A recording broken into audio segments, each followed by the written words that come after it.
online, on digital, and on 88 to 91 FM. BBC Radio 2. Russell Brand. All the young dudes. David Bowie, all the young dudes. You're listening to Russell Brand on Radio 2. I'm, of course, in Hawaii. Not of course, I don't know why you'd assume anyone was in Hawaii, except for me, people out of Lost, and Dog the Bounty Hunter, all of whom are here. In London, there's Matt Morgan. You right, Matt? Yes, a bit of a cold. Yeah, alright, don't lower the mood. I've made it feel like all sort of tiki, Honolulu, upbeat and glamorous, dragging us down, making it feel like a episode of Rising Damp with your curmudgeonly outlook. So, yeah, we've got lots of things to talk about. I've got to clear up a few things from the last few shows. I've been referring to that tubby fella out of Lost as Harvey. He ain't even called that, he's called Hurley. I apologise to him and people that have been sending me these emails and viewers of Lost. Matt, would you like to add to that apology? Because I think you've been calling him the wrong name and all. Yeah, I've been calling him the wrong name, but I don't think it's the name thing that's really offensive. It's more the fact that you've been calling him Chunky and stuff. Well, I that apologise chubby for lad all out of of it. Lost. I like him a great big cuddle if I see him on the island. I'll tell you who else is on this island. Dog the Bounty Hunter. I don't know that much about him, except he's a... Do you know about Dog the Bounty Hunter? No, he sounds terrifying. Well, he is. He got like he's got a bit of ZZ Top sort of look about him, crossed with Mad Max. He's a futuristic sort of bloke. He hunts people down, hands them over to the government. Hang on, he's a not to character be in toyed Lost, with. is he? No, he's just a man living his life here in Honolulu. Don't lie.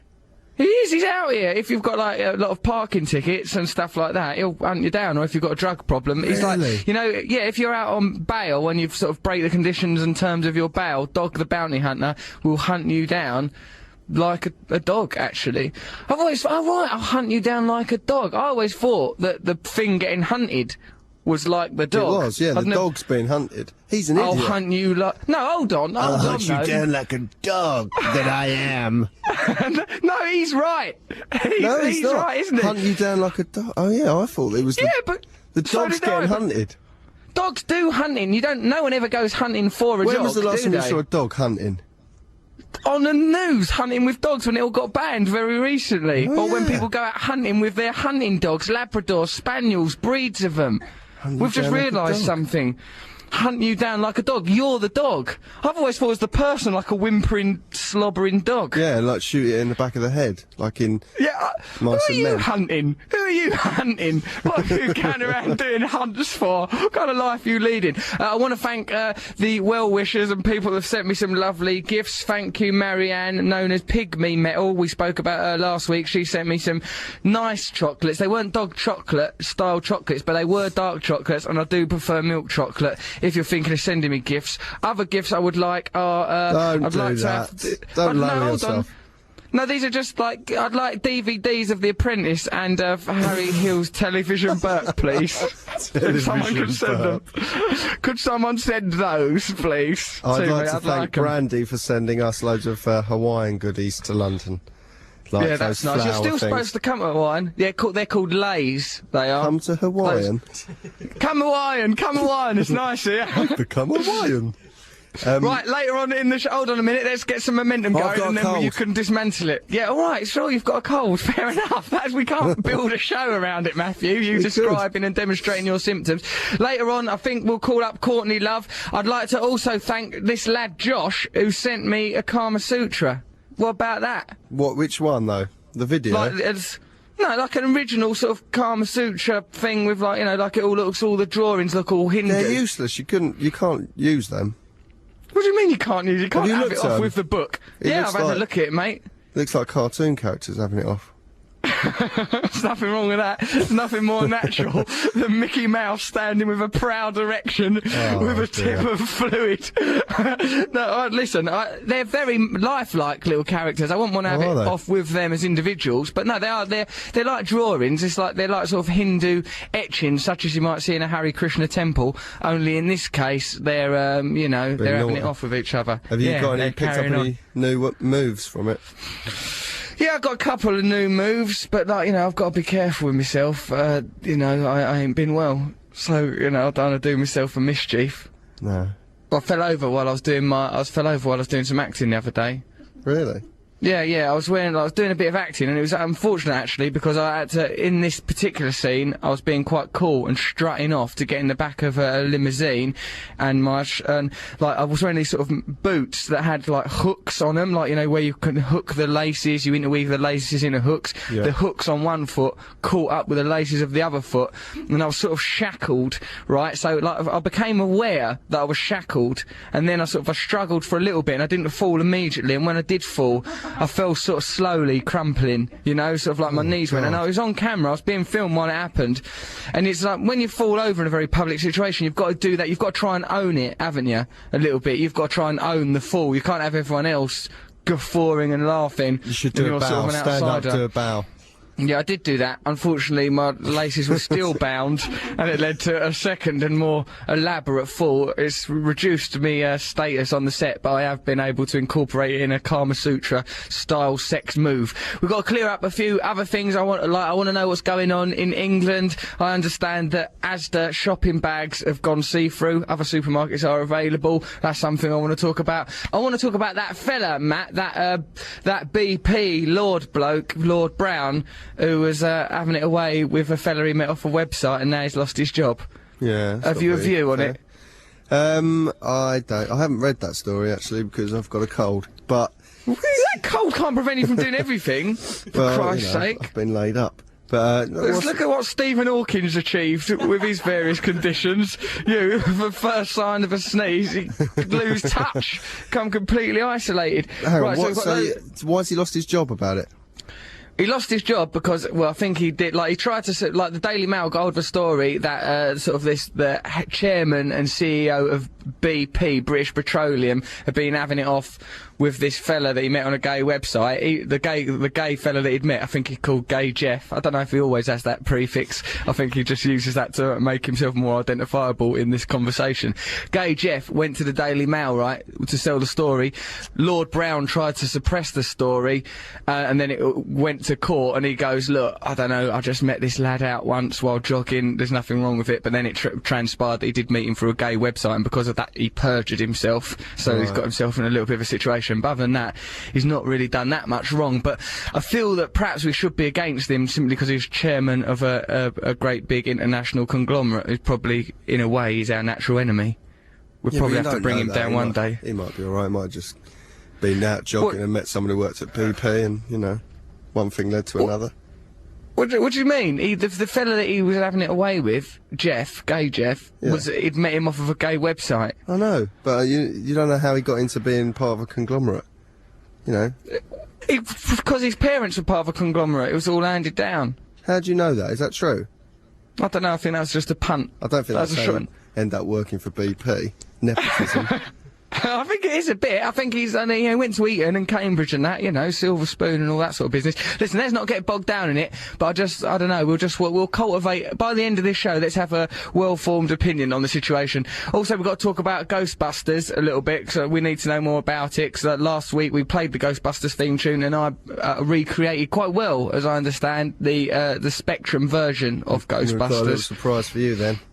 Have you? Yeah. Yeah, well, I'd like to hear it at some stage. I mean, I can only assume that is the Spectrum version of Ghostbusters. Oh, it could be anything. Don't try and create a Christmas atmosphere. Well, let's see if you've been a good boy, eh? See what Father Christmas brings you. Okay, why don't we now listen to, what's that thing that I've been going on about for ages? Hughes Corporation, our love is like a ship on the ocean. That Rock the Boat thing. Let's hear that. Okay. Have you got it? Yep, here it is.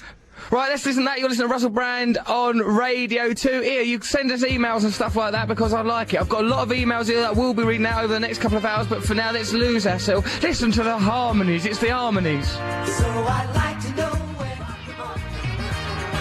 rock the boat. Rock the boat. That was the Hughes Corporation, Don't Rock the Boat. I can only assume that's called, although I've never really checked. You're listening to Russell Brand on Radio 2. I'm here with Matt Morgan. He's ill. You all right, Matthew? Yeah, just bearing up, you know, thanks for asking.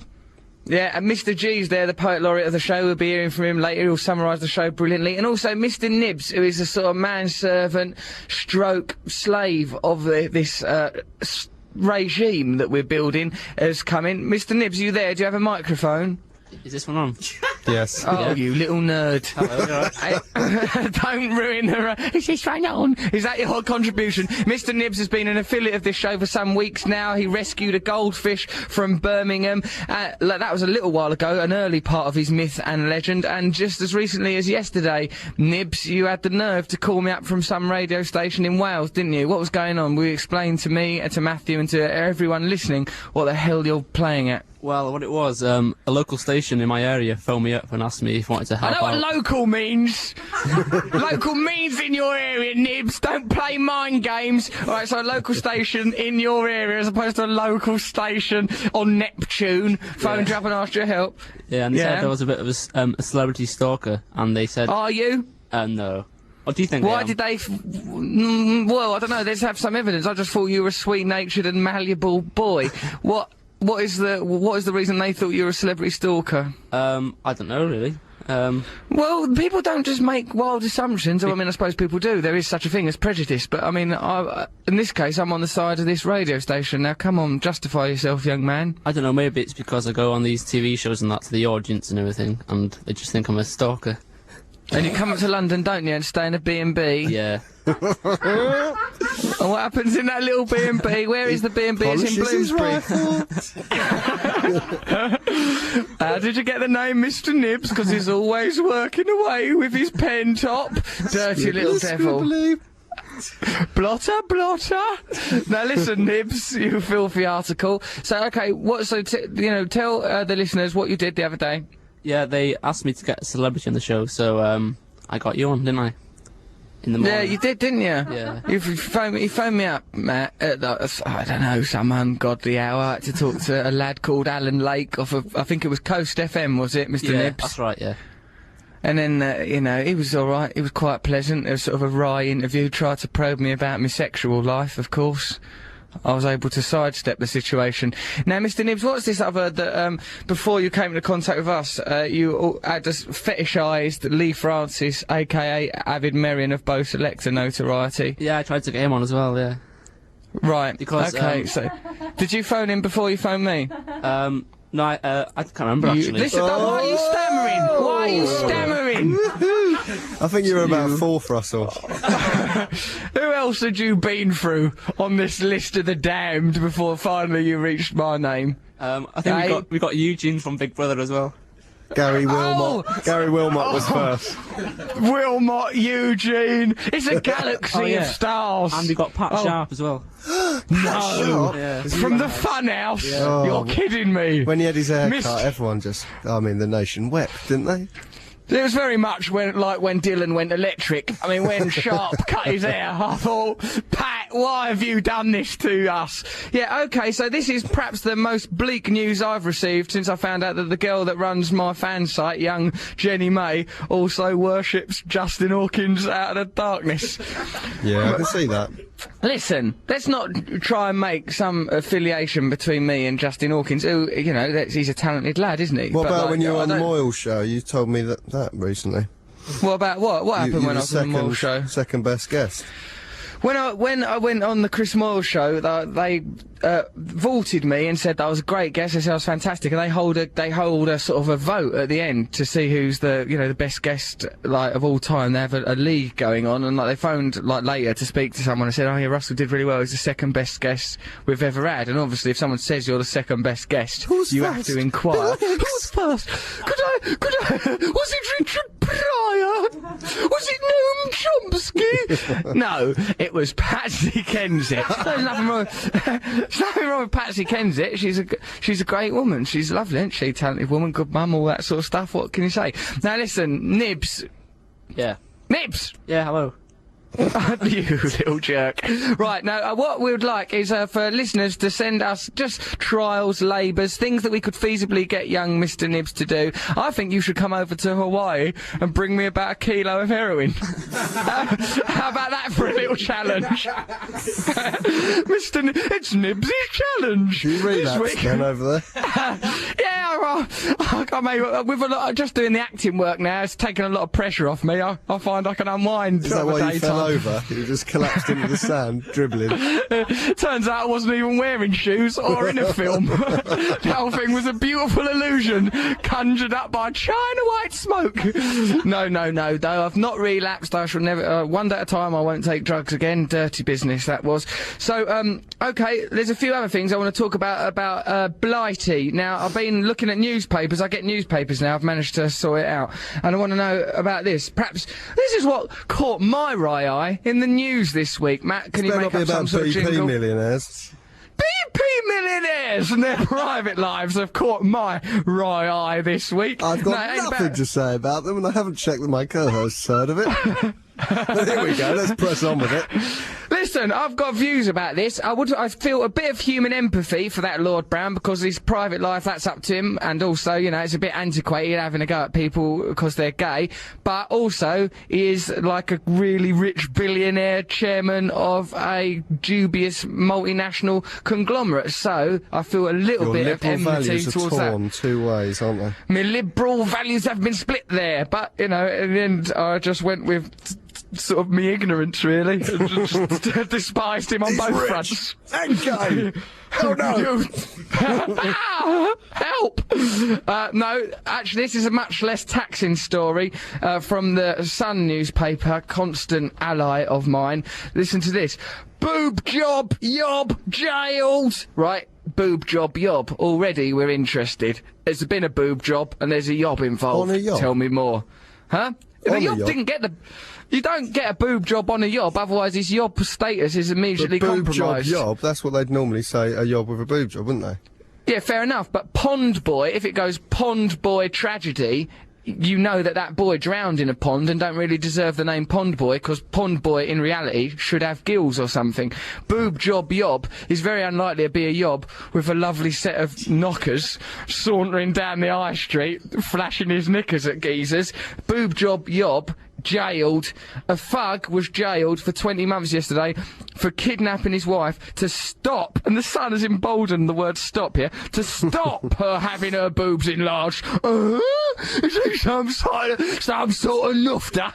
So, James McCarthy, 27, told Kerry, don't do it, as he dragged her out of the hospital where she was waiting for the op. He claimed, I like that he dragged her out while telling her don't do it, because really he'd used force by that stage. In my head, so he's dragging her by her boobs. Is that wrong? Yeah. He shouldn't do that, because that could enlarge the boobs it will elongate them. It might end up like baguettes. They might end up like sort of womble noses boobs. And that's the last thing anyone needs. Then there'd have to be a reverse boob op anyway. Yeah. Don't do it, he said, dragging her out of the hospital where she was waiting for the op. He claimed he had a knife. I like that. I've got a knife. Just making the claim, not even showing Maybe it or anything. He meant like, I've got a knife. I can do it. Come home. I can do the boob op. I've got a spoon. I've got some blue tack instead of silicone. We can make them different shapes for different days. It's Wednesday, they're like mashed potato. On Tuesday, they're donuts. And on Wednesday, they're like anvils out of cartoons. What a lovely yob he is. He's a yob artist. Anyway, went to the Old Bailey. It went a bit mad. He was being defended by this Michael Gamolka. He must be some sort of lawyer, he said. He went to talk her out of having the operation. When she refused, he reacted in that way. He reacted. He reacted in that way. There he is, reacting. Bless him. Right. Hospital worker Lola Ali told police, he said to her, I like you as you are. I will kill you now. That's brilliant. And forever you will be like this. I will trap you in this moment. I don't think he understands the concept of death. Death, your life ends. You will be eternally living that moment. He's got a profound understanding Why is he a of the yob? notion. Who's decided he's actually a yob? Matthew, it's not gentlemanly to storm into hospital, drag your wife out by her knockers and say you like her as she is, yet you're going to kill her. These are the actions of a part, yob. he starts to lose it, but actually, it's quite nice what he did. He dragged her out. The dragging, that's he oppressed He liked her as she was. Maybe he couldn't afford the boob job. That's what it's probably about, money. I don't think so, mate. I think it's actually, this could be a lovely rom-com. Perhaps we should get to work on writing a script about this. I could play the yob, you can play my delicious bride with anvil-shaped boobies. Right? I think he loved her how she was, but then I think it might be about control. That he liked her, you know, he didn't like the didn't idea. want other blokes to fancy her. Yeah, because once she entered the realm of the big knockered, you know, there's a whole lot of new piranhas in the tank. Me, for one. Yeah, McCarthy was arrested near London St Bartholomew Hospital. His wife has since left him and decided not to have the op. Oh, What? wow. This is a bizarre story. It's an enigma. It's a riddle. I can't begin to comprehend what's going on in that relationship. McCarthy of Canning Town admitted kidnap. The court heard that he's got a bad history towards women. Judge William Clegg QC told him, "You are a bully." There you are. That's what you are. You are. That's what you are. That's You're being one now. I've got a hat on. Get me out of this headlock. You're a bully. You can take my dinner. You can take the dinner money if you wish, but I'm still a qualified judge. Ah, well, there's that fella then. I know other stuff what's been going on in England, but before we start going on and on about that, let's think about other things we've got to clear up. We said some stuff about prank calls last week. I've had some interesting emails about that. There were some things said about Timmy Mallet last week which were regrettable, and I think we should talk to Timmy Mallet himself. Matt's going to play a lovely version of Ghostbusters. We're going to try and get Courtney Love on the blower. Let's see if she's answered. No, she ain't texted back. I was wanting to talk to Noel Gallagher, but I think that last week, you know, after he said "I love you" to me, and also like. He goes, oh, like, he goes to, I said to him at the end of the call, didn't I? Oh, I'll ring you up off air and we'll have a bit of a chat, right? And he goes, you always say that and you never do. Well, I haven't. So I now feel a bit embarrassed to ring him again a week later. It's just because it's difficult up here in Hawaii, because the time, everything's different. It's bonkers. Do you know what I mean? It's difficult to know when to ring someone. Look at us now. We're trying to create the same vibe, but for you it's early morning. For me it's the middle of the night. We're the original odd couple. Yet somehow we make it work, don't we? Crikey. Don't phone in today. No, maybe just leave a message. Right. Which we use in the show, saying, like, you know, I don't want to call you and just use you like this, but blah, blah, blah. Really nice message. Then go, by the way, this was on the radio. And then he might not really notice that bit at the end. Then, you know, all next right, we'll try that. He did say he loved you. He said he loved you. He did say. That's nice. We should keep that. Let's use that as a jingle. Yeah. I know, well, that's what happens when a woman says they love you, or Noel Gallagher, in my experience. Once I say I love you, something sort of dies inside you and you have to just keep moving on. I like you as you are, I will kill you, don't you dare grow your boobies. Okay, hey, why don't we have a quick listen to, what are we going to listen to now, Raconteurs? No, Rock This Town. Rock This Town, Daniel Johnston? Yeah. Let's listen to him then, he will rock this town.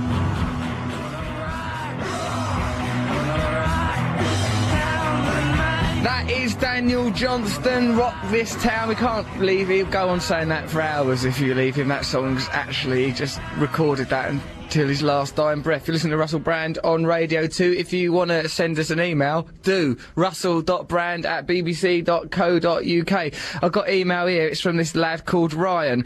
Hey, Russell, how was / is Hawaii? That's good, because Ryan is already appreciating the idea that life changes and is transient. I might be thinking, oh yeah, it's really brilliant now. I'm in love with Mikey, the surf instructor.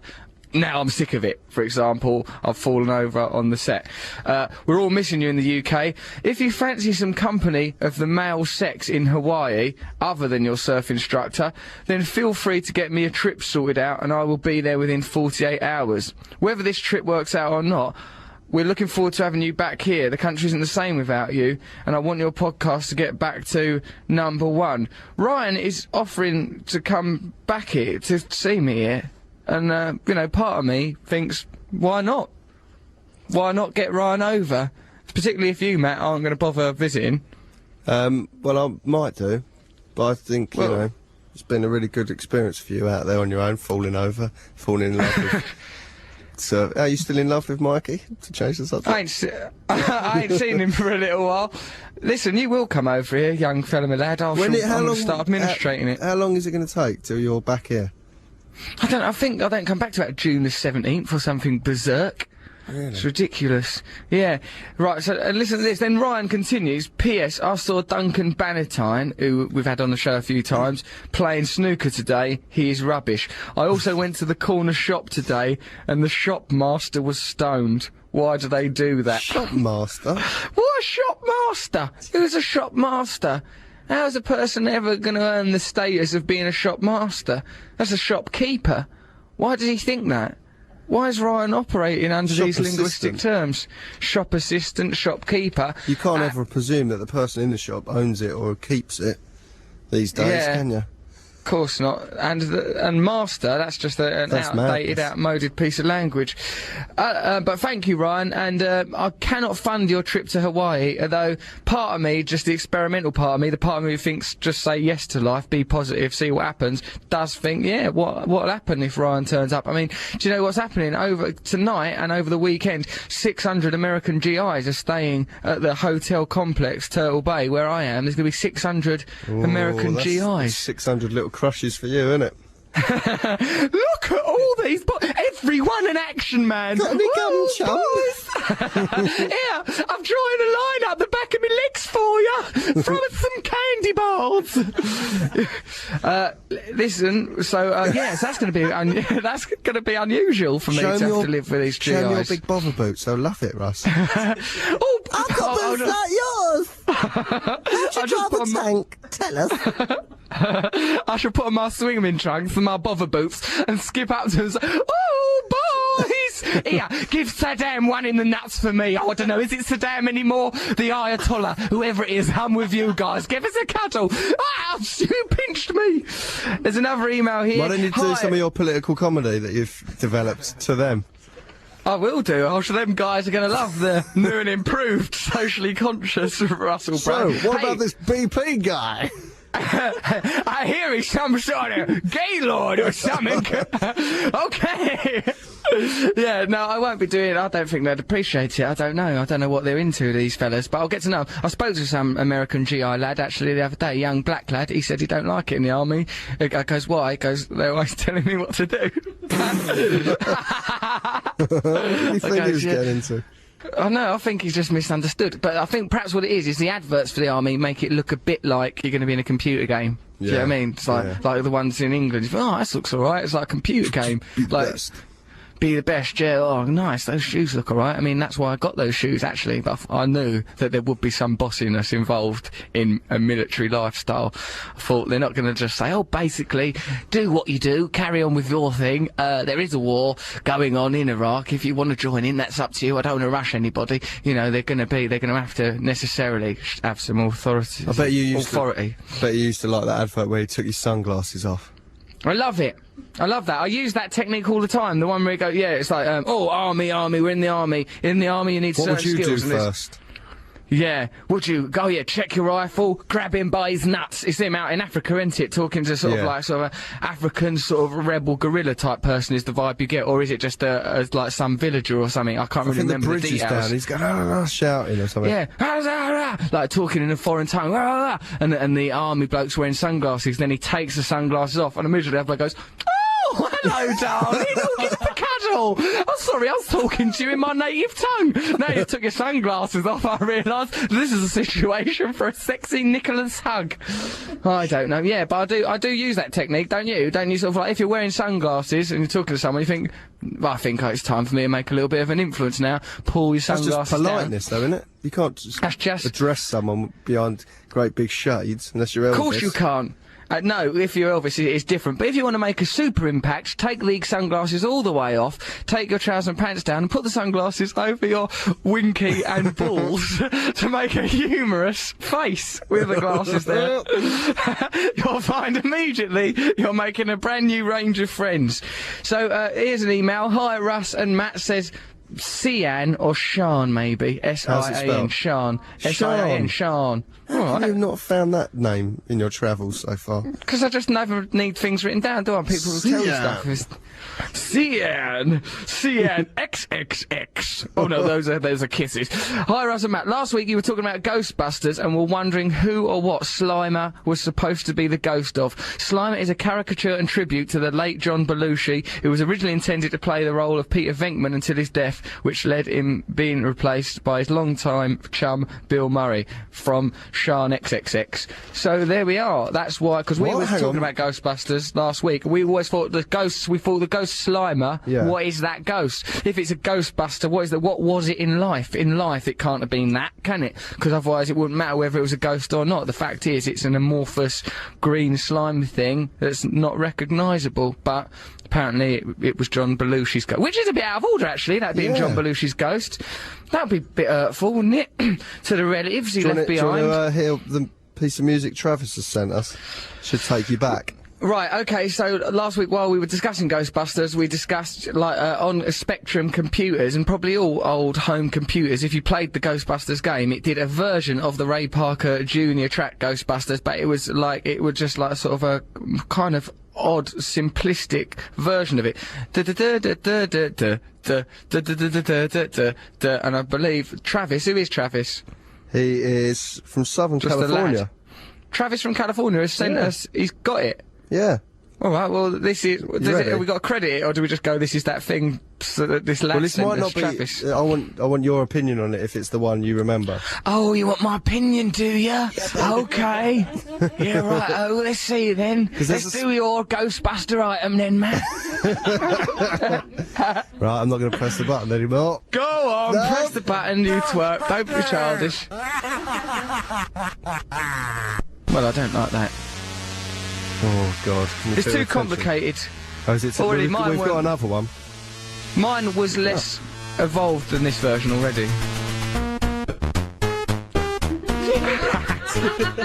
I like it. I'll be able to tell when it gets to the chorus bit. No, that is it! This bit. Neighbourhood. Who can you call? That bit's confusing. In your bed. Who can you call?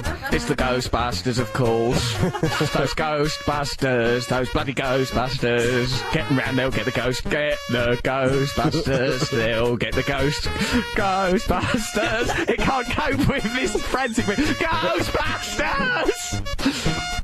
It's actually John Belushi's corpse! Yeah, that's it. I mean, you know. I mean, I could listen to this forever. Yeah, that's pretty much, that's, yeah. Do you want to hear an even worse one? Yeah, let's really drag this out. Let's see what else, where can you go from there without it? That's not recognisable as anything. Right. Oh yeah, this is it. Yeah, I like this. Is this it? You've said everything's it. That's it there. I like it.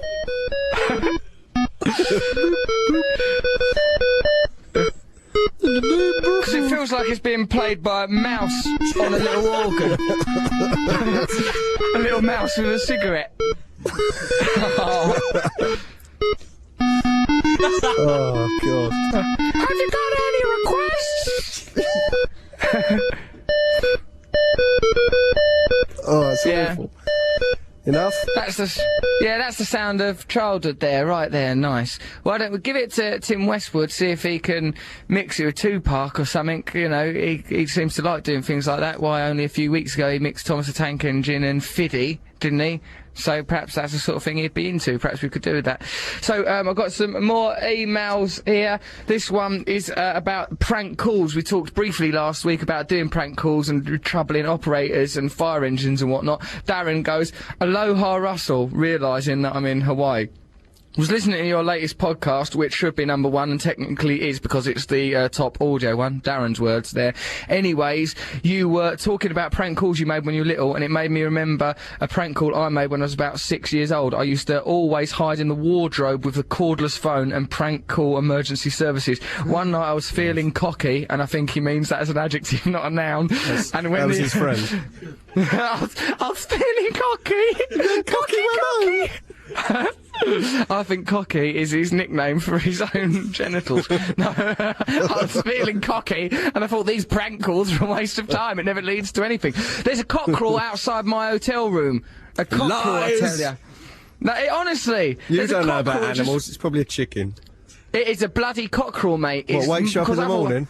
Yeah, it goes cock-a-doodle-oo. It probably says that, and like it sort of taps on the window. I don't know if you know. It's dawn. Cock-a-doodle-oo. If you want to get up, it's up to you. I don't know. Put any pressure on you, of course. Not cock-a-doodle-oo. They're going to bicker and argue. It's different over there.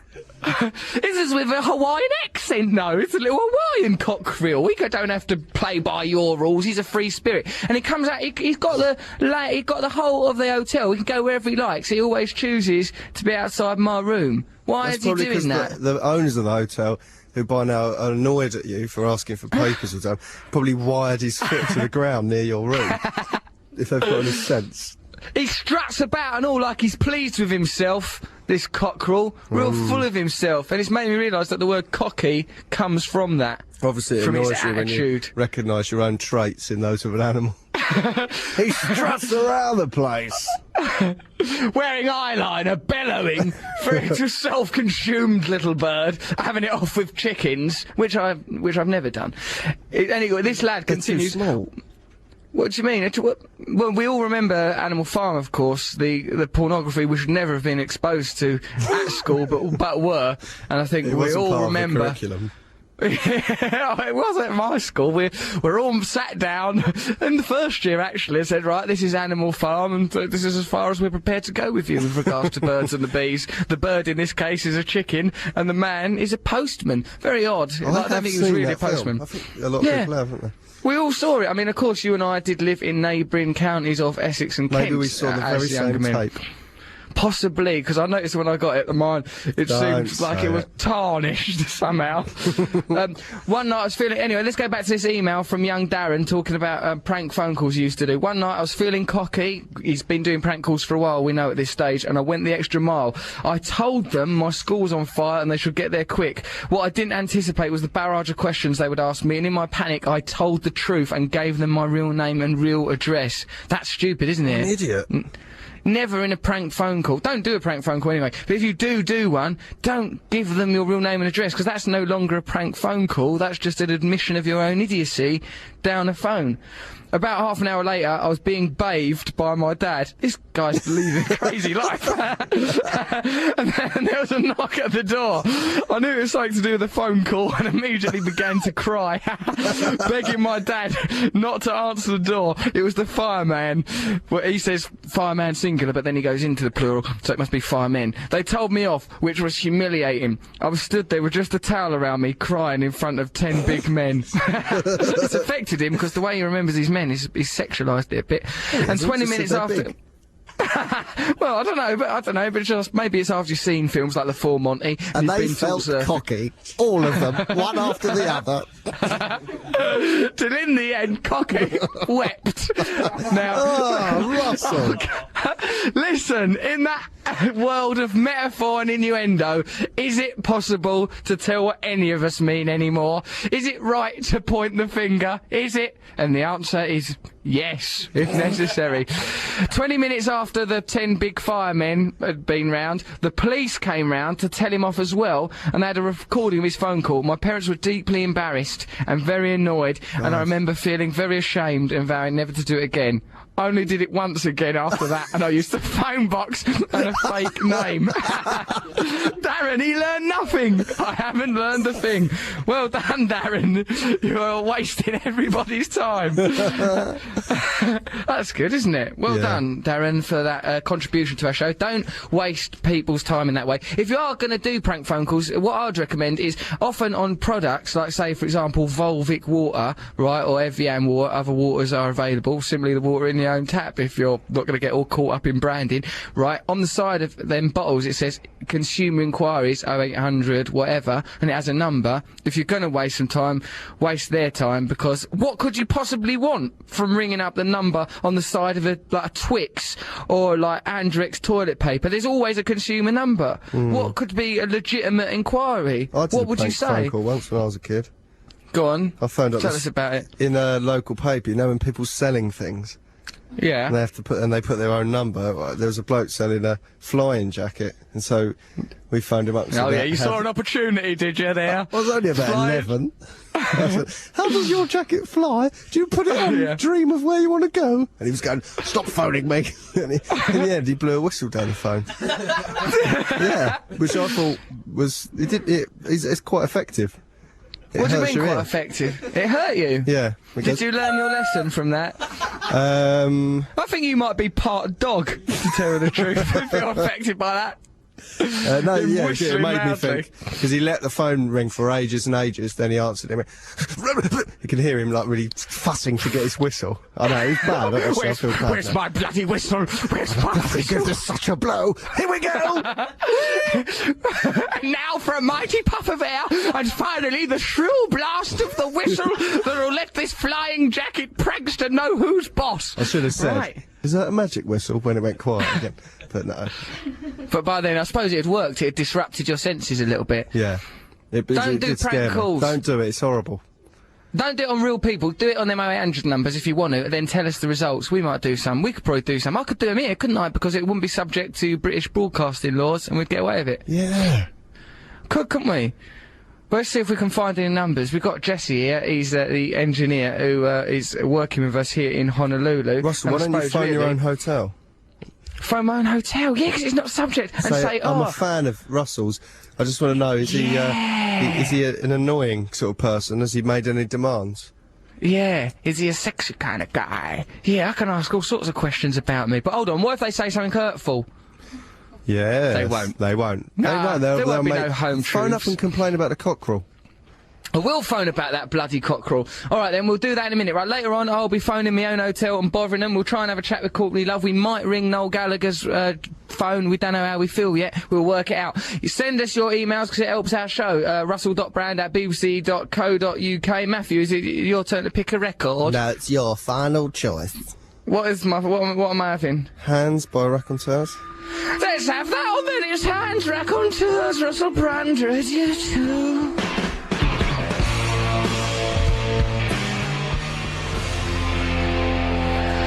That was the Raconteurs' Hands. You're listening to Russell Brand on BBC Radio 2. And what a show it's been so far and shall continue to be. We're going to do some skylarking around in a minute, troubling people, because we just found out that because I'm in America, I can ring up American people. It's not subject to British broadcasting laws. At least that's the stupid assumption we're going to march ahead with. We don't know that for a fact, but except, like, remember when we listened to Chris Morris stuff, Matt? He used to ring up people in America, didn't he? Yeah, So but I maybe wonder that... if- yeah. Well, perhaps that was the old days. Maybe he did that because he knew that they'd never find out who he was and be able to complain. Yeah, well, they won't find out who I am because I'm like a shadow man. You're I going to drift be like around. Darren. You'll go, but Russell Brand, tell hotel. Oh, crikey, what have I done? Get rid of that cockerel. If you don't get rid of that cockerel, I don't know what I'll do. Then I'll sort of blow off and cry, and simultaneously things will go terribly wrong. Yeah, you're right. I don't know if we should take the risk. Okay, we're gonna have a little thing that I like to call newsy poos in a moment with Andrew Simmons, who we've made amends with, so let's not tarnish that relationship any further. She's a damn fine broadcaster. After that, we might have a chat with Noel Gallagher, although I feel guilty that I've not called him in the interim week since he told me that he loved me. We'll try and ring Courtney. Hold on, I sent her a text message. No, she ain't responded to that. It's starting to be achingly apparent that I don't really know anybody except Matt Morgan and a few kind people who send emails into this show, and I bless you from the bottom of my little granite heart. But now, why don't we have a little bit of news? We'll come back, we'll have some balmy bonkers times. We'll do some crazy phone calls, through all sorts of people. And, yeah, I've got some more English news I want to talk about. And what's that other thing we're going to do? Mr. G's going to do some stuff. And I've got some lovely emails here. Okay, but for now, though, 88 to 91 FM, this is Radio 2 from the BBC.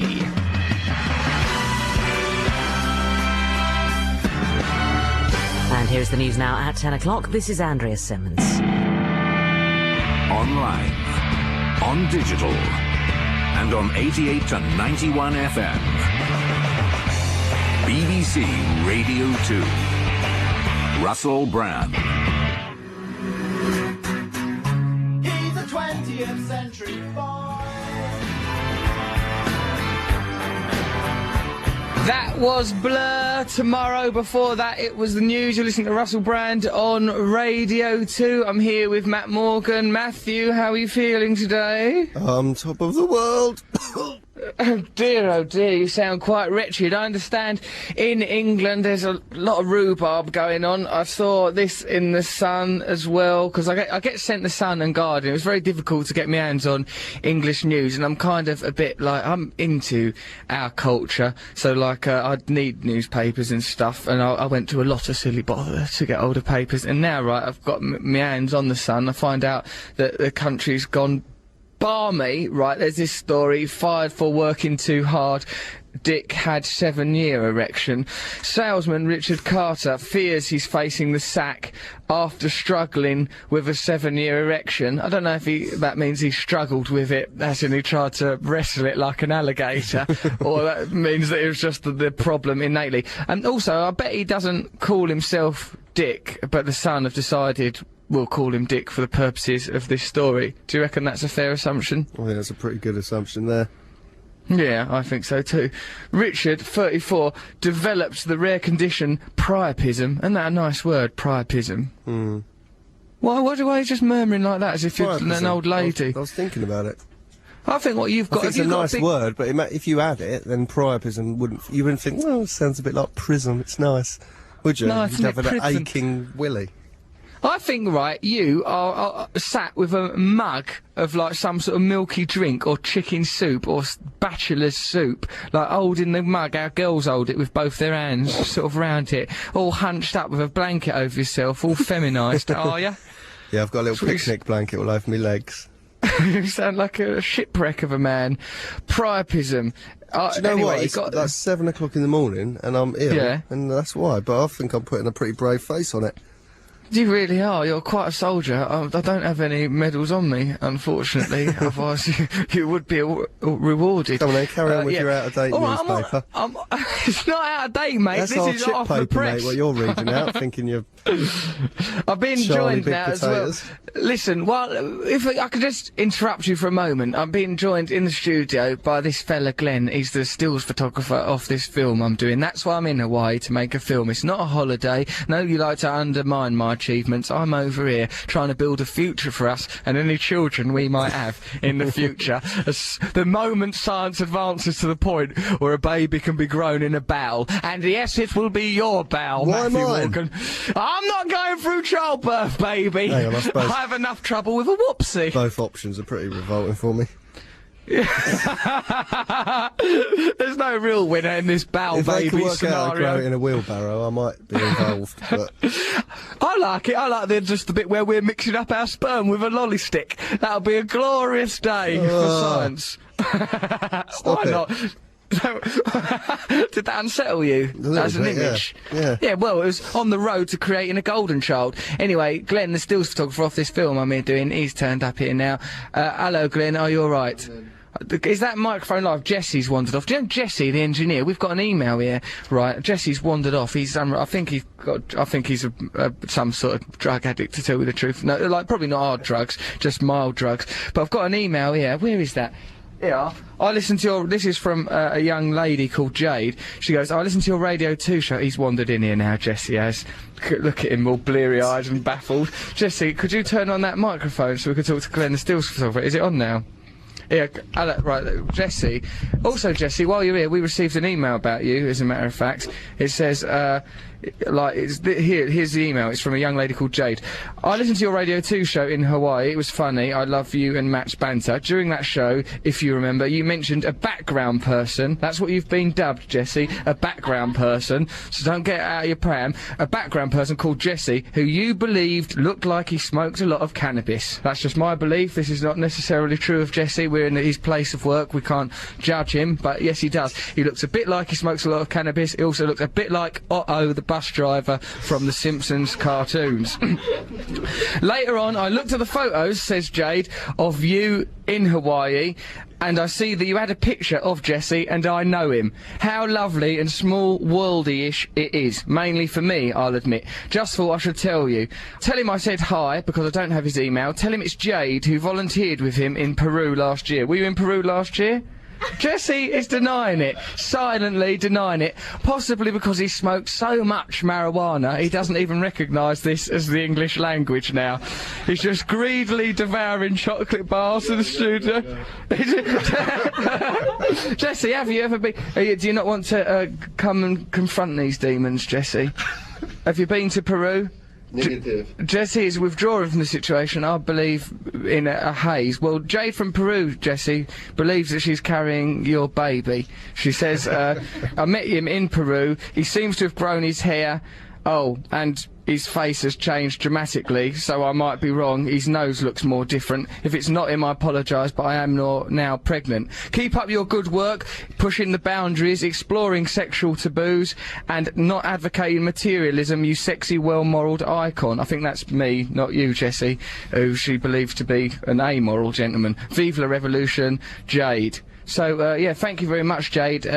Jesse denies all contact with you, yeah? Right. Categorically, and he is only communicating in sign language now, I think, out of shame. I do apologise, Jesse. Remember, this isn't broadcast in Hawaii, so you won't lose your... it can't affect your employment position. I'm trying to build an empire, though. He's trying to build some sort of evil empire. Also, join us, Glenn, the stills photographer from this film. All right, yes. Glenn? Yes. Glenn, I won't do any character assassination on you, because the one I've done on Jesse it's gone down badly. And Shannon is also here. Shannon is working on this film on the production side of things. But I believe you also do a part in a soap opera called Bold and Beautiful, don't you? She's denying it. The people in the studio in Hawaii, they're like car crash victims. They're just sat nervously shivering, a lot of them. Matt Morgan, you're there drinking your cup of soup in London with a blanket over your knees. You're a shipwreck of a gentleman. No one in here. Jesse's now looks like he's frantically trying to phone a lawyer and sort out some of these accusations. Jesse, I'm sure it's okay. You won't have to bring up this poor Peruvian bastard that you've spawned. I'm sure it's all going to work out fine. What I'm going to do now is I'm not going to attack anyone else here in the studio, because they only have my word for it that this is even a radio show, to tell you the truth. Glenn, you seem okay? Everything's good right here. Glenn, okay, Glenn is the stills photographer for the film. Glenn, talking to this microphone a little more. Glenn, I know you're a married gentleman, but did you originally get into the world of photography as an opportunity to meet women? You know, one can't deny relatively quickly that these opportunities, as you've alluded to, do arise. And how does one? It gives you opportunities to pull women, because I suppose that they've got the camera and they've got pose and stuff for you. Precisely. Right, it gives you a certain degree of power. Everyone has their ideal expression, shall we say? Yeah, they do. Like to have recorded. Will you do some photographs of me during this film, Glenn? I'll be doing many photographs of you, as a matter of fact. Don't regard that as a sexual come-on. that was just a friendly conversation. I know it led directly from... I've seen your moves very recently, and it's hard for me to determine whether or not that might have been a sexual come-on, so I'm gonna... Let me assure you it was. And just wait, the second you've got a camera in your hands, I'm going to unleash a sort of sexual, charismatic hell on you. But we're just going through some English news now, so bear with us. Okay, so we're talking... Matthew, are you all right, dear? Yes, I'm just worried about everyone there sounds a little bit stoned. No, I don't know, in Hawaii they've got a very relaxed attitude. As you know, most people just sort of go around grass skirts, coconut bras, surfing and that. There is a big crystal meth problem on the island, but most people, when they do crystal meths, are quite upbeat. So, you know, in this case, I think it is more homegrown drugs that are the problem. So we're talking about this poor fella, Richard, or Dick, who's been fired for working too hard. And I think, personally, he's only been called Dick for the purpose of this article, because he's had an attack of priapism. He got priapism after taking panic medication. It left his manhood almost constantly stiff. I like that they've used the word stiff as well, because that takes me back to the glory days of childhood when it would have simply been a stiffy. And he needed 8 hospital... yeah, you still do say stiffy, but you wouldn't say stiffy in an erotic situation, would you, Matthew? No. You wouldn't say... If it happens on a bus or something, then it's a stiffy. Right, if it happens on a bus, it's a stiffy. If it happens in a sexual situation, it becomes what? Manhood, erection. You wouldn't say... Arousal.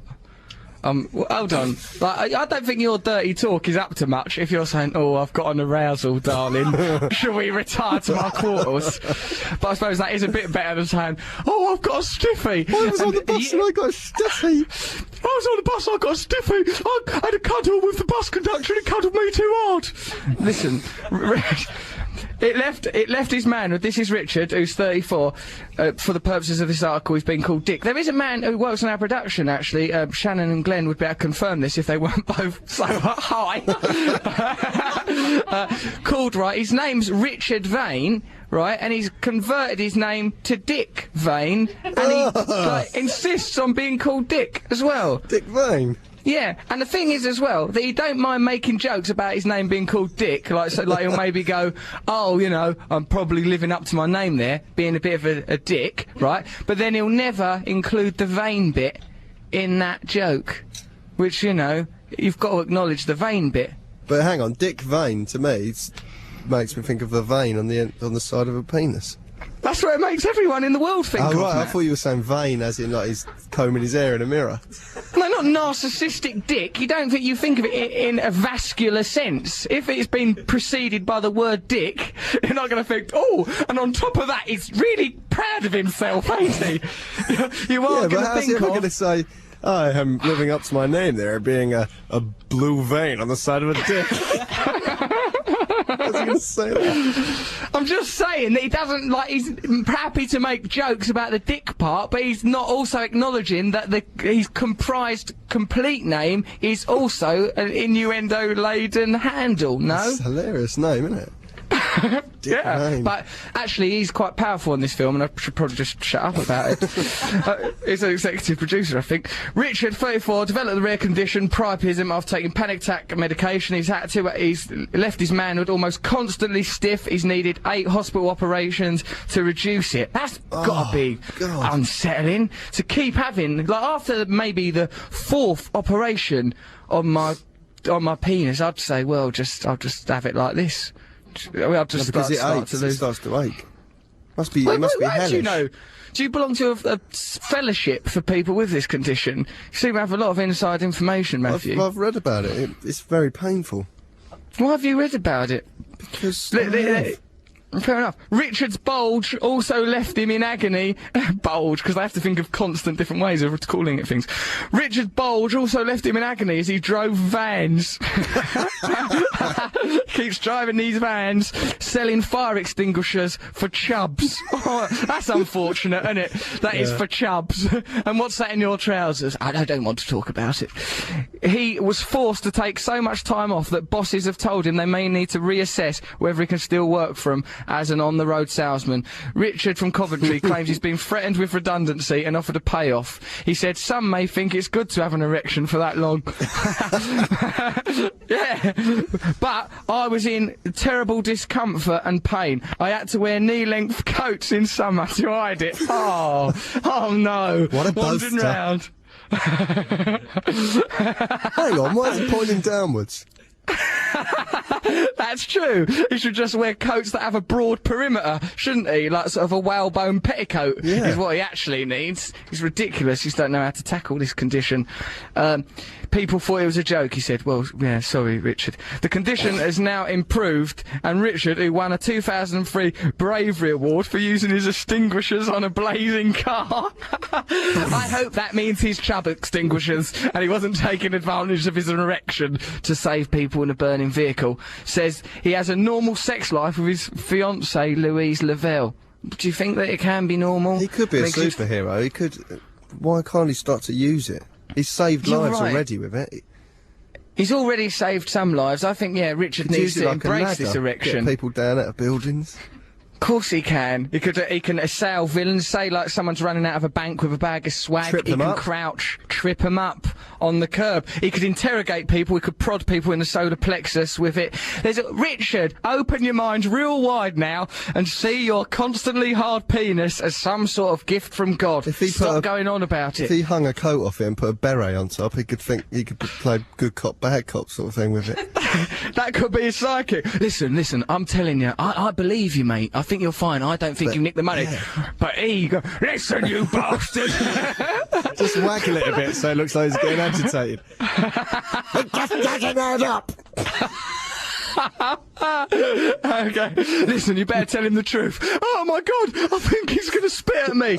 Right, we found the line. We found the line. Chubb said last night they might find Richard an alternative job. A spokesman said, we sympathise with him. His position is under review. What is his position? Walking about all crouched. Poor old Richard. Okay, Matthew, are you going to pick a song, or are we going to end up listening to Jolene by Dolly Parton? No, I've got the specials. Enjoy yourself. It's later than you think.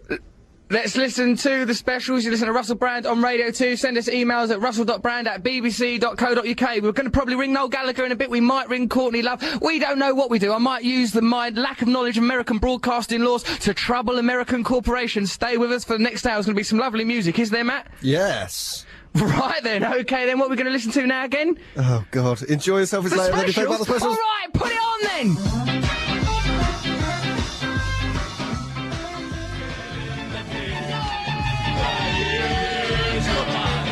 That was the specials. Enjoy yourself. It's later than you think. You listen to Russell Brand on Radio 2. I'm in Hawaii now, and Matt Morgan is there in London. You right, Mafu? Yes, I've got some important news for you. What is it? Your fame. Go on, yeah, that is the most important thing we can ever discuss. Please, tell me about it now. I'm going to play you a small sample from crikey. EastEnders. Ready? A sample from EastEnders? Yep. The hit soap opera EastEnders? Oh, right, yeah. come on, let's hear it. Here we go. Which one do you reckon? Oh, I don't know, you choose. They must be here somewhere. What? My car keys. Oh, this is all I need. I'm going to be late. Will you just calm down? You've got ages. Here. You want to look your best for the bank, because they ain't going to give you your job back if you turn up looking like Russell Brand. Right, that's an attack on me. That used me in a pejorative way. Turn up looking like Russell Brand, GQ Most Stylish Man of the Year last year. You know, I think that's derogatory. What happened there on EastEnders? Right, let's compose a letter. I've got an email. Not famous in Hawaii. This is Georgina Pearson from Canning Town, London. I love you, Matt, she says. But then she goes on, not famous in Hawaii, tropical paradise getting you down. We just got mentioned in EastEnders, baby. Dawn says you ain't going to get your job back if you turn up looking like Russell Brand. So that was Dawn speaking then, was it, that we just heard? Yeah, but she is saying in a bank, right? So you couldn't work in a bank and look like you, could If you look all sexy and wild, you know, it'll unsettle the people in the bank, and also your very dress is a statement against authority and the corporate structure that banks are emblematic of. Yes, you're right. Yes, so and I think that's what the plot of EastEnders was trying to analyse in some way. It's a Dior waistcoat. It's not a petrol bomb. In a way, Matthew, a Dior waistcoat is a real This is kick in the showing it nuts. to the man. This waistcoat that cost me over $1,000. I think the New World Order will be brought down by my new skull bracelets that That's I why started you wearing. couldn't work in a bank dress like that because people would wonder what you were doing with the money. Hang on, this He's man. built for the lot. He's dressed up. He's got 50 grand worth of jewellery on, for heaven's sake, and at least £100 worth of hairspray. Well, that's nice. I'm glad that I'm existing in EastEnders, the soap opera, even if it is in a pejorative and negative way. What's Mr. Nibs doing, Matthew? He's sitting there just filling in his little book with the words that he's cut out of the newspaper. I'm gonna get you. I've watched you for months. I don't know who it's to. I think it's to some Big Brother contestant that he's developed a crush on. Mr. Nibs, as it transpires, it does appear to be a dangerous threat to society. Mr. Nibs, is he on mic? Yes. Or is he too busy compiling his book? Mr. Nibs? Hello. What did people say after I was on that local radio show that you troubled me from the other day? What did who say? What, the listeners or the people who work on the show? Listen, anybody. I'm desperate for any kind of notoriety, discussion, anything at all. Well, we've got some texts from people who listen you to got this some show. texts? I told them really? I told them I was on Coast and got a few texts and saying well done for getting Russell on. That was good of him and everything. Right, good of him and everything. Yeah. Oh, well, thank you for your listless praise. I think now, Russell wants you to say that he was brilliant. On You were. Thanks for doing it, Russell. There we go. Thank you. So Matthew has learned the language. If I ask a question like that, you need to charge the Actually, factory they said you're the battery. best guest Coast's ever had, and you were Really? hilarious, and one of them died laughing. I wasn't even really trying. That's the interesting thing when I was on that radio show. Now, he did say that DJ, Tom Lake, or whatever he was called, he said that Alan Lake, okay, all right, you're very loyal to Alan Lake all of a sudden, Alan Lake? Mr. Nibs. Alan Lake of he gave me an 75. opportunity. I hope that you're not now dressed as Alan Lake, wearing Alan Lake underpants. He's actually Mr. wearing Nibs. Alan Lake's skin. And he's, it stinks. I've managed to make myself an all-in-one Alan Lake leotard. Listen, he said that you, Mr. Nibs, have been using your notoriety gleaned from our radio show to flirt with and often trouble women. Is that true? No. What was that noise, Mr. Nibs? That sounded like you were in the throes of passion. What's he doing, Matthew? You're in the room with him. What's he doing? It looks like he's learning to cope with priapism over there. But it looks like he's also teasing it to keep it going. That is not a proper condition. If you encourage it, it's not priapism, and you're making light of a very serious condition. That poor salesman Richard, I've cast that story aside now. It served its purpose. Now listen, don't be childish. I've got another email here. This is from Dr. Nick. Now, you remember last week I told the story about how when I was in a treatment centre, you know, there was that incident with a cuddly toy playing an amusing theme tune at an inappropriate moment. Yes. Right, you remember that? It was a great story. We all enjoyed it. Well, it's elicited this email from a medical doctor. Your story about the inappropriate activation of the silver dunce-capped polar bear at the rehab meeting made me almost crash my car, says Dr. Nick, which is a bit irresponsible. He had to pull over to recover. It reminded me of a similar event that happened to me, which is similarly funny in a tragic, mustn't-laugh way. We were both junior doctors working up north, and we got called to a cardiac arrest in the hospital when someone is found near dead or beyond, and we get an emergency call to try and salvage them. And then he puts in in inverted commas, stand back, I'm going to shock him, clear, etc. It's that sort of situation, right? So we and the rest of the team all collected around this poor old lady's bedside and started trying to resuscitate her. But as you can imagine, in a modern National Health Service hospital, there's not much room around the bed in such a heightened adrenaline charged situation. People are prone to barging around and knocking seemingly unimportant things out of the way in the process. In all the frantic furore, someone knocked over the items on the cabinet next to her bed, which included one of those awful anthropomorphic Christmas trees inexplicably adorned with sunglasses that get sold on trestle tables on the high street outside Argos from October onwards. Yeah, there used to be Coke can ones from the dancing Coke cans that respond to noises, and I do remember there were Christmas tree ones as well. Well, this woman had a Christmas tree one by her bed. It goes, this thing switched on during the fall. It was knocked over on the table, and the doctors and nurses were all left trying to revive the dying patient to the tinny sounds of rocking around the Christmas tree, interjected by the beeps of a heart monitor. That's a terrible situation. What, when the thing was dancing to the beat of her death? It was dancing to the beat of death. Oh, God. It was defying death. What if she had one of those out-of-body experiences and goes, oh, I saw myself from above. There was a Christmas tree dancing. People will go, she's gone mad. Are There's you no God? point. Are you God? Are you outdated? Must we worship you, oh Christmas tree? Yeah, I think she'd probably seize the afterlife in that situation. And then he goes, I hope that doesn't come across as callous. It does, actually, Dr. Nick. It's not, I promise, and I should point out that we hospital workers have the utmost love and respect for, and then he puts in brackets, most of our patients, but sometimes, most of our patients, some of them, we wait till they're unconscious and we interfere with their genitalia. It doesn't say that in the email, that's just me, a comment on the side. Most of it, we have respect for our patients, but sometimes our job is so gruesome and life so unnecessarily cruel. It takes you to the cusp of humanity's abyss, and the more horror you see, the more you realise that it's necessary to see the humour just to pull you through it with the least possible damage. Hell. I think he's going to crash his car again. Blimey there! You've given me priapism Russell, with do you your remember intellectual musings. When we had that, we were a bit unhinged and we weren't really connected with society, and we didn't know about those adverts. We went, calm down, dear. With Michael Winner's adverts where he went, calm down, dear, calm down, dear. Yeah, we'd come disconnected from society. We were working in an office, and there was a thing that, I don't know what it had been, but that someone had pulled out the sound bit of the, like, cuddly toy, and we just found this little metal thing that if you shook like it, a little sphere, wasn't it? yeah, and if you shook it, it said "Calm down, dear," and we just thought that was what it was, a little ball that said "Calm down, dear." Yeah, but it previously had been ensconced in another object. It was like a promotional object for an insurance company, I believe. But we just found it in its raw form of just this object, and because we'd become a bit detached from society, sort of worshipped it a little bit, didn't we? We Took got it very everywhere with attached us. to it. Made that calm down, dear, and we didn't know it's to do with an advertising campaign funded by Michael Winner. We used to use just it thought to calm us an independent object. Oh God! Look how there's people watching us. Calm down, dear. Calm down, dear. Just listen to him. Do what he tells us. He's always right. It's funny how he always says the right thing in any situation. Calm down, dear. I'm having a lot of difficulty at home. What ought I to do? Why don't we consult the orb? Calm down, dear. I reckon you might be able Calm to. down, dear. You might be able to cure priapism with it. I reckon you just roll it along your willy, and it's just calm down, dear. Go down, dear.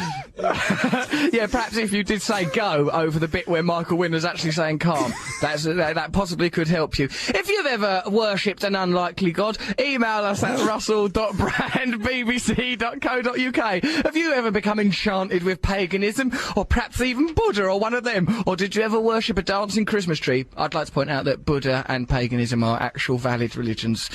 Dear guys, says Zach John, aloha. So a lot of people send me this aloha stuff because I'm in Hawaii. Thank you, you're incorporating me into your culture. I want to be the youngest person in your cult. Can I be? Yeah, you can. That's from Zach John, 12 years old. When is your film coming out? I think it's next year, Zach John.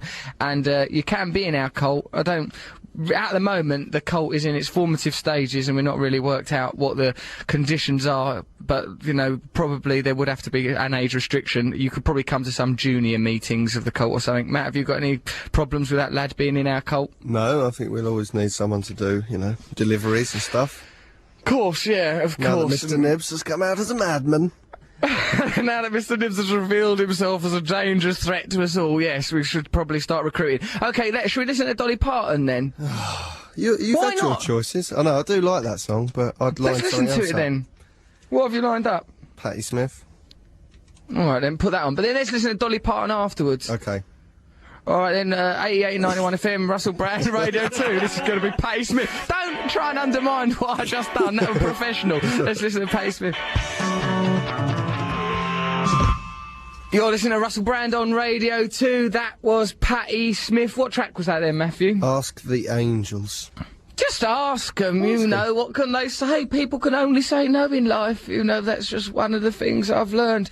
So, okay, you coping alright without me, mate, there in England? Yeah.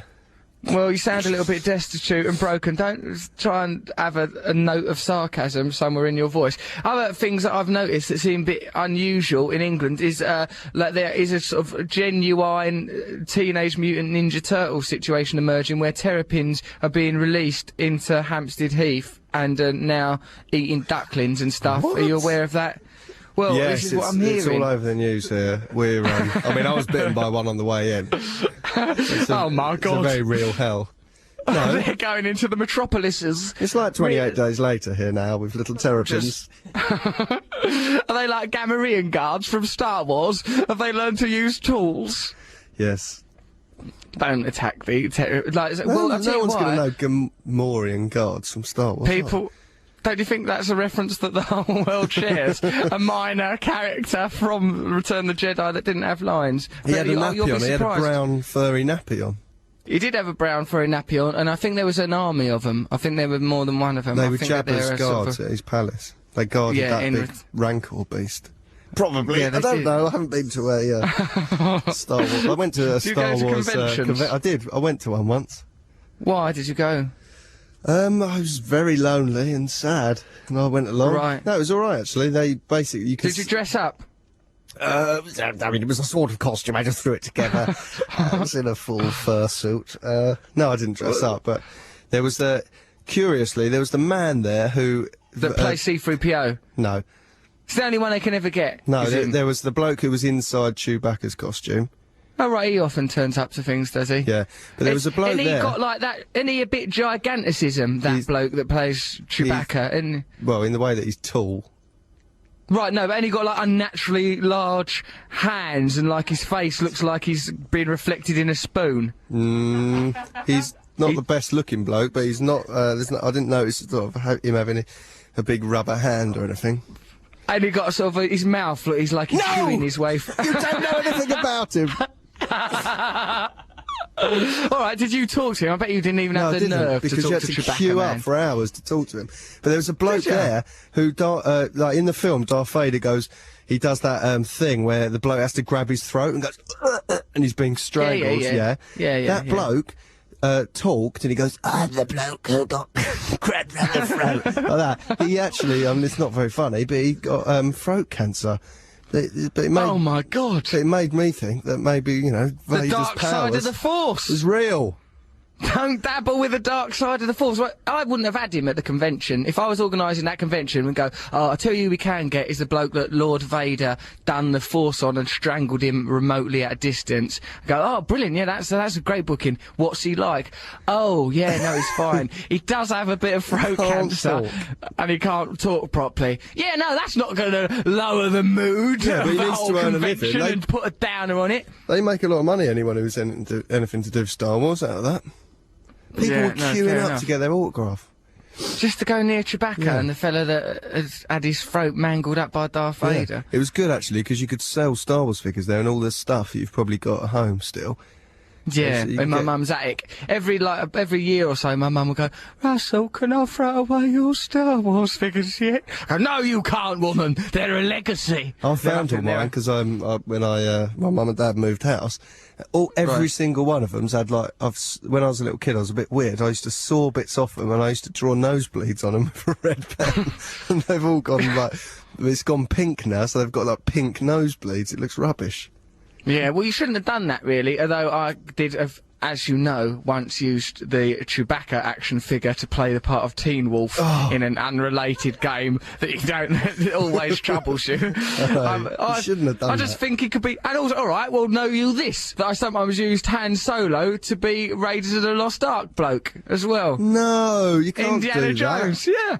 It's the same bloke. I use him to be Indiana Jones. And also, Mark Hamill once did a run on Broadway in a stage version of The Elephant Man, and I used the Luke Skywalker figure to do that. I had him go, oh, my name is Luke Skywalker. You're very kind to me. I was very diverse with my Star Wars figures, and I think I should be applauded for that, not treated like some kind of common criminal. Yeah, let's muck around with our phones a little bit, see if I can trouble someone over here. I was thinking of ringing the hotel, Matthew, where I'm staying, because I am every morning troubled by this cockerel strutting around, as I mentioned earlier. I just heard now Edward Norton, the actor out of Fight Club, is also staying at the hotel. He's a few rooms down, right? He's been getting bothered by this cockerel. Apparently the other day threw a stick at it, right? So Really? he threw a stick at it. But the first rule of cockerel hating club is Oh, we here never it talk goes. about it. Come on, you have to do them. So listen, we might be able to get Edward Norton on the phone to talk about this cockerel. So think about it now. At any point we could hear from Noel Gallagher, Courtney Love, or Edward Norton. Or none it of might them. be more possibly none of them. Edward Who knows? Norton on the shore. Yes, okay then. So no chance Gallagher. Okay, so let's try and should we trouble those people now? Yeah. Put on Jolene, I'll try and ring Courtney, and then we'll get an update of who might do this programme. So listen, carry on listening to us, Radio 2, 8891 FM, Russell Brand. Don't laugh when I do professional things, carry on Matthew. listening to us. Yeah, that's basically what you've got to do. I'm going to go and call some of my celebrity pals and listen to their answer machine messages.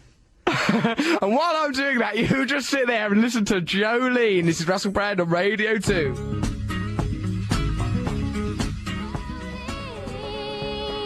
Please don't take it even though you can.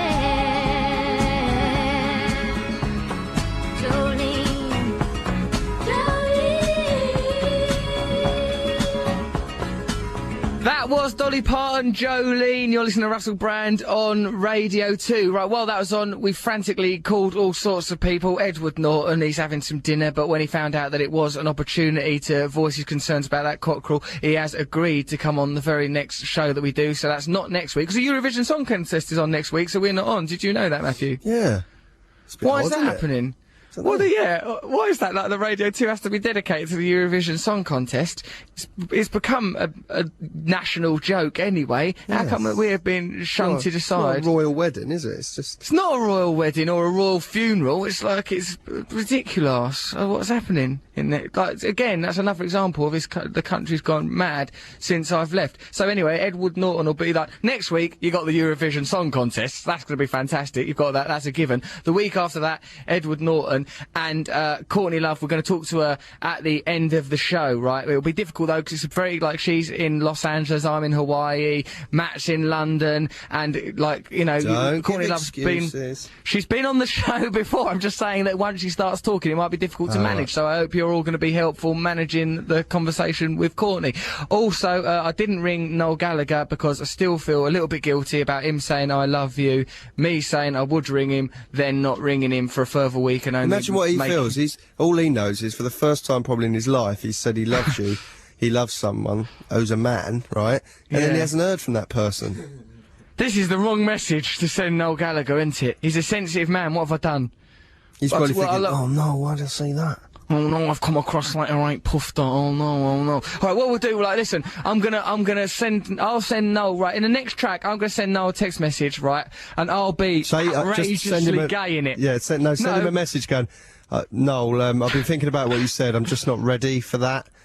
I'm not ready for that commitment at this time. I see us as friends. What I'm going to do, actually, is I'm going to take a photograph of me in knickers and a bra and just send it to him with me doing the thumbs up, saying, you give me priapism, baby, live forever. Look it up, Google it.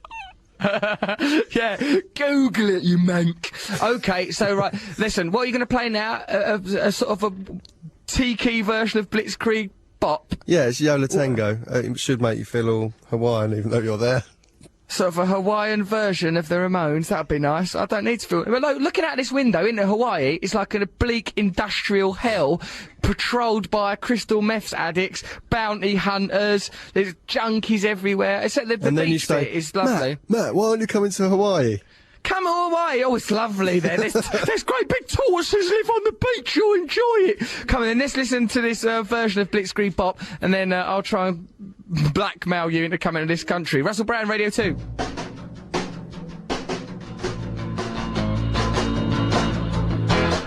You're listening to Russell Brand on Radio 2. That's Blitzkrieg Bop by who, Matthew? Yola Tango. Yola Tango. Why are you all giggling and chortling and stuff? You know, joyous bunch over here in London. You're not joyous. You're a miserable, miserly, curmudgeonly, malingering type of man. You Hawaiian lot with your bongs. Listen, Mr. G, the Poet Laureate of the show, is going to summarise all of today's events with a poem. Are you ready to do that, Mr. G? Yes, I'm ready. Right, come on then, you sex maniac, and don't let me down. Don't say everything 3 seconds after you're meant to.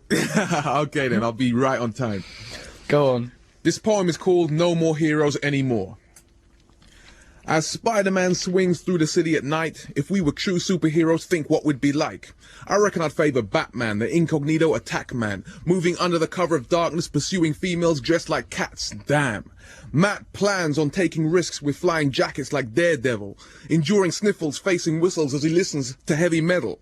The world is threatened by demonic crockerills, boob job yobs and Dog the Bounty Hunter, narcissistic dick and villainous tricks of the evil shopmaster. To combat such disaster, who could Russell be with all these GIs on the scene? An ex-man like Dame Edna or an ex-man like Wolverine? How about Obi-Wan Kenobi, Teen Wolf or even Boba Fett? More like hanging out with Spotty because he's got to be Super Ted. Mr. G, what a fantastic poem! That was beautifully constructed, well done. Okay, that is the end of the show for another fantastic week. Obviously next week you've got the Eurovision Song Contest to keep you occupied. Who's the English person? It's called Snoopy or Schultz or something. Scooch. Do vote for Snoopy.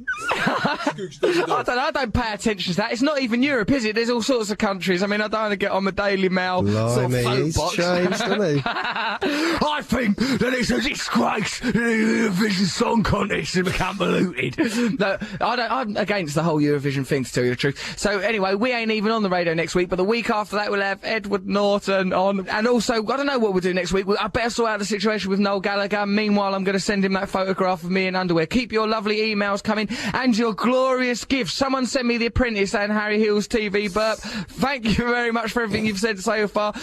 Keep listening. Bye. Love you. Bye.